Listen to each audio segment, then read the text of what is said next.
What is up, YouTube? It's SpookyLoopz, and I hope you're having a fantastic day so far. DLCs can be expensive, especially if you're brand new to DBD and have to catch up on the current content available within the store. I'll be honest, some of the best and most meta killer perks require the purchase of a DLC, or snagging up one of them through the Shrine of Secrets. However, there are perks that are universal and available to everyone without the purchase of a DLC or getting lucky in the shrine. So for today's video, I wanted to show you the best build using only the free universal perks included with the game. Let's get into it.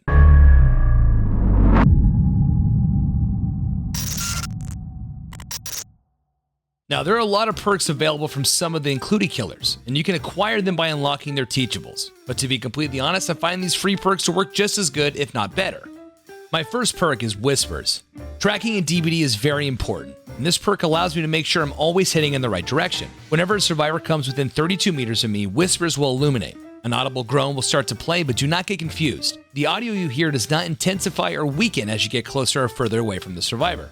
If a survivor does happen to step within 32 meters of me, the perk will activate, and I mean 32 meters, whether they're in a locker, on a hook, or in the dying state. My second perk is Sloppy Butcher. Once I hit the survivor, they'll suffer from the hemorrhage status effect. In short, it makes them bleed more frequently, which makes it easier to track pools of blood. But the big benefit here is the 20% penalty to healing. The longer these survivors take healing, the less time they're doing gens, and that's always good for us.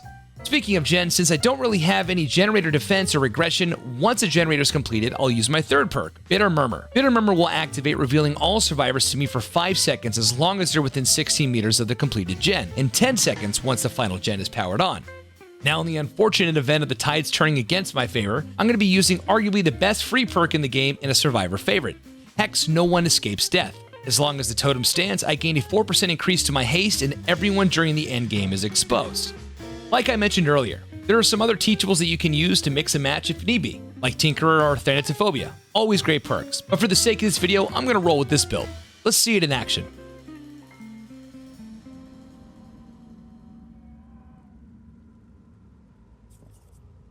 Nope. Family residence. Alright, so a couple things you got to realize when you first spawn into a game and you're running a build similar to this, or Whispers for instance. There's a lot of places you can go. When you don't have perks that are easy to track people, Whispers is a really good way to head in one direction, and then if the perk illuminates, you know you're heading in the right direction, instead of you having to waste a whole bunch of time checking places where there's no survivors. Whispers is on, so we know there's a survivor over here.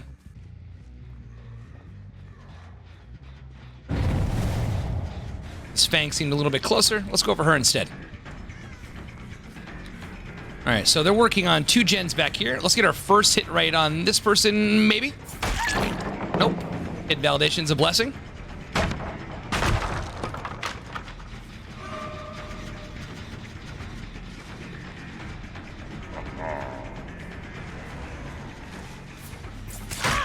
Alright. Thank God for that one. Now, as expected, if we're not running any gen defense or any type of slowdowns, you're going to lose gens. That's why we're relying on Sloppy Butcher here to hopefully slow the survivors down and they opt to heal. Alright, there's one survivor here. Bitter Murmur is now up. Down she goes. Looks like she got a little lost in the sauce there. Wow, she's teleporty. Alright, so we've lost 1 gen, and we know that they're working on a generator in the main building. 2 gens. 1 and 2 survivors.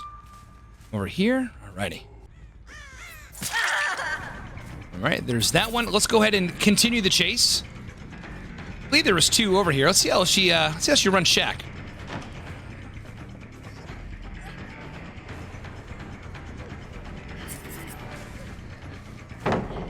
Got that pallet out of the way. Very nice. I would imagine someone's going to be saving the Meg very soon.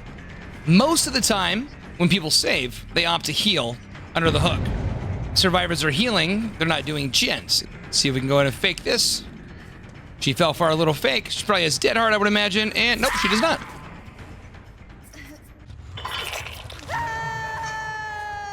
Alright. There's the rescue. Let's go back over here. Alright. This is Meg. And we did see the Fang and the LD running over this way.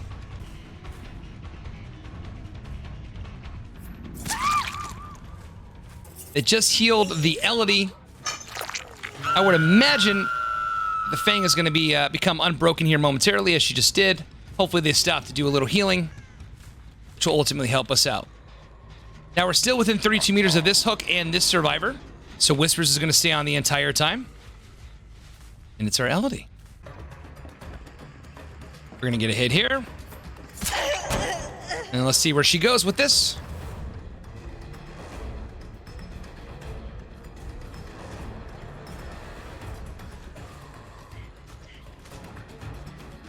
Very nice pallet she can use. We'll go around it. We're going to break it, actually. Makes more sense for us to get rid of it. And Shack pallet is gone, so she doesn't really have much to work with other than a couple of vaults here. Alrighty. Little fake. Slow her down. Another thing as well, too, Whispers will stay illuminated and will proc if a survivor's in a locker or if a survivor is in the dying state. Perfect. But remember, let's just know where all three of them are. Let's cut her off here. Something to keep in mind. Survivor's in a dying state, survivor's in a locker, survivor's hanging on a hook, Whispers will proc. We know Mega's dead on hook, so let's go ahead and try to see if we can get her out first.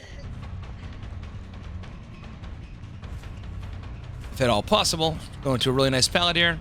He's going to drop it.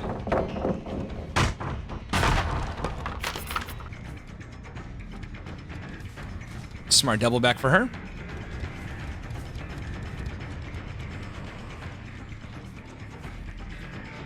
And it looks like they opted to heal the Fang over going for a save, which is nice. And we're right on her trail, so we're going to get a yoink right off this. Just in time. Dead hard for distance. Borrowed time, probably. It's okay. We're going to go ahead and get Fang out of the way. One trade for another. I'm fine with that. Let's kick this.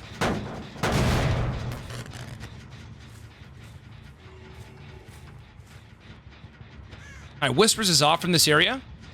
So we know the survivor has moved to a different structure. Let's go ahead and head towards another gen. Okay, now Whispers is off. Let's head towards this direction first. If Whispers does not illuminate here momentarily. All right, Whispers is on. There's somebody back here. Locker, maybe? She was in the other locker. Damn it. Close. Close, close, close. She's not going to make the window again. We'll hit her there.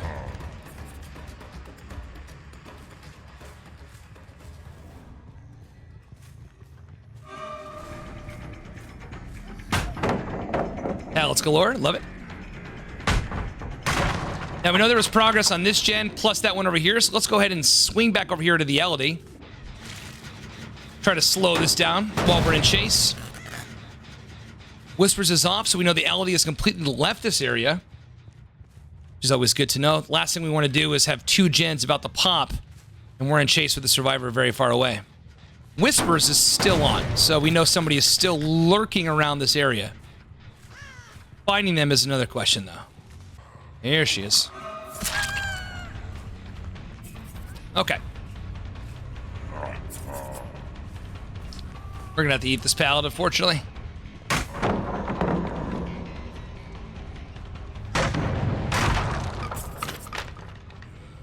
Alright, this gen's regressing, so we don't have to worry about this area anymore. Where's she heading towards? She's going towards somewhere we don't want to be. Alrighty. Hit validation again. I'm assuming we're going to go ahead and lose one of these gens out there. The last thing we want to do is lose two while we're in chase. Just breaking pallets. Alright, there's one. We know that there's one survivor. Do not know where the other one is. It leads me to believe that they're back over here. There's another brilliant pallet to work with. But she fell for that mind game. Hopefully we don't get pallet stunned. And we seem to be okay. Alright, 6 hooks, 1 gen remaining. Let's go ahead and teleport over here. Now, I know obviously with other killers you can't do this. However, this will buy us some time. This gen's completely off. Whispers is completely off. There's nothing to see here. The only gen we got to prioritize right now is this one back over here where the hook is. Just basic game knowledge, we do know that it's going to take roughly about 80 seconds for a solo survivor to do a gen. That gen's 0, this gen is 0, and this one was 0 as well. Whispers is on, so I know that I'm heading in the right direction. If we're just happen to finish one of these gens, we're going to have No One Escapes Death to help us out here.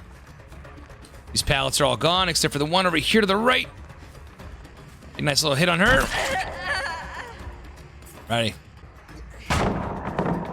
Good stun.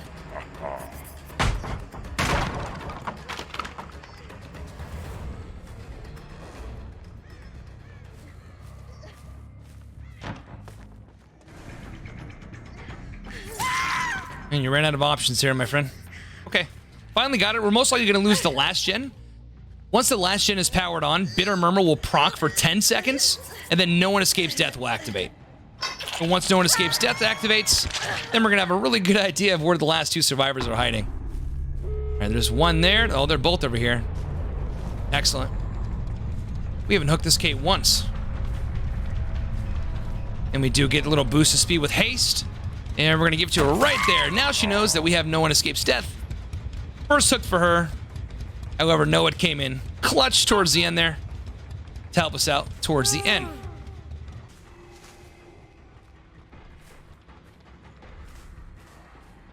Oh, there she is.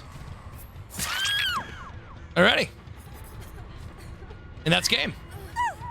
You know, keep in mind, you're using free perks, so you're not going to have anything that's too oppressive. But every perk does have a role to fill. Whispers is a really good way to track, especially all throughout the game, and works passively in your favor. Bitter Murmur is going to let you see the ores of survivors that complete the gens for 4 seconds. Sloppy Butcher is our only in-game slowdown mechanic that we have if they opt to heal. And then, of course, community favorite, No One Escapes Death, is going to make sure that no one gets out, especially with Bitter Murmur. Cool stuff.